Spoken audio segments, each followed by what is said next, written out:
మండుచున్న ఈ పొదని ఒక విశ్వాస వీరునికి పోల్చవచ్చండి. ఎందుకంటే విశ్వాస వీరుడు అగ్నిలో పుటమ వేయబడుతున్నట్లుగా కనబడుతాడు, కానీ కాలిపోడు.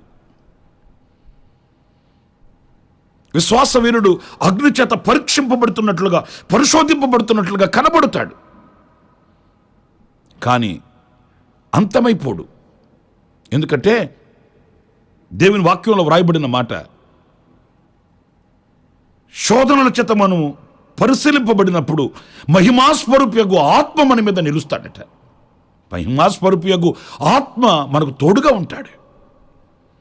ఆయన నిరంతరం యాజకుడు గనుక ఆ నిరంతర యాజకుడైన దేవుడు మనతో ఉండి మనం నిందల పాలైనప్పుడు, శ్రమల పాలైనప్పుడు, కన్నీళ్ల పాలైనప్పుడు ఆయన మనల్ని ఆదరణకర్తగా నిలిచి, ధైర్యపరిచి, స్థిరపరిచి ఆయన మనల్ని ముందు